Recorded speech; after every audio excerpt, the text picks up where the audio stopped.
Doctor माझ्या आई आहेत. But she is still very young. May be just around early 50s.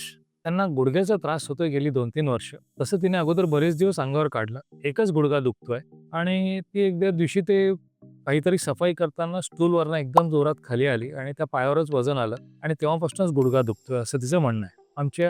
आम्ही गावाकडनं आईला मी इथं बोलवून घेतलंय. तिथे तिने आमच्या गावात दोघं-तिघं डॉक्टरांना दाखवलं. आणि काही डॉक्टरांनी तिला हाय टिबियल ऑस्टिओटोमी HTO नावाचं ऑपरेशन सांगितलेलं आहे. काही डॉक्टरांनी सांगितलंय की थोडे दिवस थांबा, टोटल नी रिप्लेसमेंट करा. ह्याच्यात मला तुमचा सल्ला किंवा मदत अशी हवी आहे की आपण हे बिगर ऑपरेशनचं बरं करू शकतो का? किंवा ह्या 2 व्यतिरिक्त अजून तुम्ही मला काही पर्याय सजेस्ट करू शकता का? हा एक फार डायलेमा असतो नातेवाईकांना, सर्जनला आणि रुग्णाला सुद्धा, की ह्या रुग्णाला आपण नेमकं कॅटेगराईज करून कुठल्या ट्रीटमेंटचा सल्ला द्यावा. UKA नावाचा आमच्याकडे एक ऑप्शन आहे जिथं आपण युनी नी आर्थोप्लास्टी हा शब्द आहे. युनिकॉन्डायलर नी रिप्लेसमेंट, ज्याच्यात एका गुडघ्याचा फक्त निम्माच भाग बदलला जातो. इथे जर तुम्ही बघाल तर इथं आपण गुडघ्याचे दोन्ही कॉन्डाईल बदलले. पण मी ज्या परिस्थितीत तुम्हाला सांगतोय त्या परिस्थितीमध्ये फक्त गुडघ्याचा क्षतिग्रस्त झालेला फक्त अर्धाच भाग बदलला जातो आणि अर्धा भाग बदलला जात नाही, तो तसाच पूर्ववत ठेवला जातो. तो ठेवण्यामागे 2 गणितं असतात की ते तुमचे ACL, PCL दोन्ही स्पेअर होतात.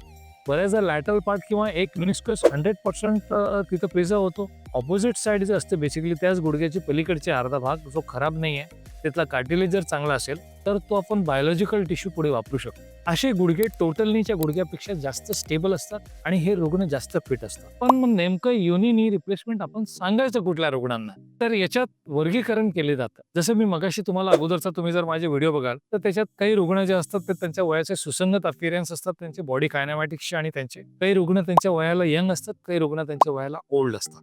जर आपली टिश्यू क्वालिटी चांगली आहे, आपली बोन क्वालिटी चांगली आहे आणि फक्त गुडघ्याच्या विशिष्ट भागातल्या दुखण्यामुळेच आपण व्याधीग्रस्त झालो आहोत, तर त्याची ट्रीटमेंट निश्चित केली पाहिजे जेणेकरून तुमचं activities of daily living improve होतील आणि तुमचं क्वालिटी ऑफ लाईफ इम्प्रूव्ह होईल. Once your knee has reach to a certain stage where it needs a surgery, तिथून पुढे आपण ऑपरेशन टाळून रुग्णाचं आणि स्वतःचं नुकसान करतो. रुग्णाचं नुकसान 2 स्वरूपात होतं की बेसिकली काही ठराविक स्टेजमध्ये किंवा ठराविक टप्प्यावरच करायचे जे सर्जरीज असतात, तो टप्पा आपण मिस करत जातो आणि मग डायरेक्ट आपण टोटल नीच्या दिशेने वाटचाल करतो. एकदा ट्राय कंपार्टमेंट आर्थरायटिस बसलंय आणि आपण टोटल नीच्या दारात जाऊन उभं राहिलोय, मग तिथं बाकीचे दोन्ही तिन्ही तुमचे ऑप्शन संपून जातात. एकदा तुमचा एक्सरे टोटल नीच्या सांगावा किंवा टोटल नी गरज पडेल अशा स्टेजला पोहोचला तर तिथून पुढे मग तो अर्थरायटिस ॲडव्हान्सच होत जातो. सर्जरीचं स्वरूप मात्र तेच लागतं. आजही केलं तरी टोटल नी, आजच्या 5 वर्षानंतरही आलात तरी तेच आणि 10 वर्षानंतरही आलात तर तेच. त्याच्यात खूप ॲडव्हान्स अर्थरायटिस झाला तर डिफिकल्ट प्रायमरी वगैरे असे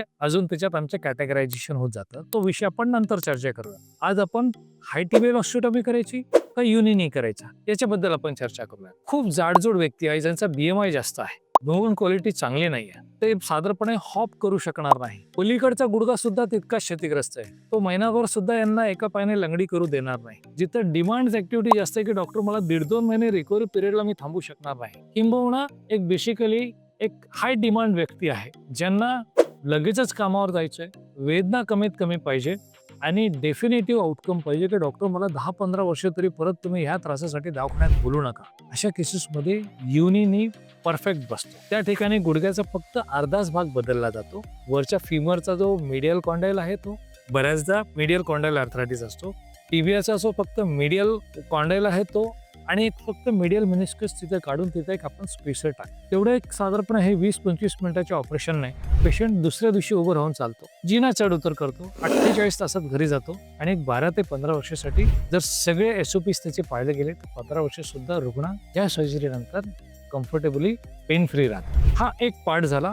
दुसरा, basically patient is less than 50 years of age. BMI त्यांचा खूप जास्त नाही, म्हणजे खूप स्थूल अशी व्यक्ती नाही आहे. दुसरा गुडघा जो आहे तो रिजनेबली त्यांना सपोर्ट करेल असा आहे. बोन क्वालिटी चांगली आहे आणि MRI मध्ये मेनिस्कस रिपेरेबल आहे. एक तर मेनिस्कस टिअर असू शकतं, एक्सट्रुडेड म्हणजे जागा सोडून बाहेर सरकलेला मेनिस असू शकतं किंवा रूट टिअर असू शकतो. तर ह्या तिन्ही गोष्टी सुद्धा त्या सर्जरीत ऍड्रेस करायला लागतात. No tibial osteotomy, high tibial osteotomy can be done in and around knee where and MRI is not accessible किंवा MRI झालेला नाही.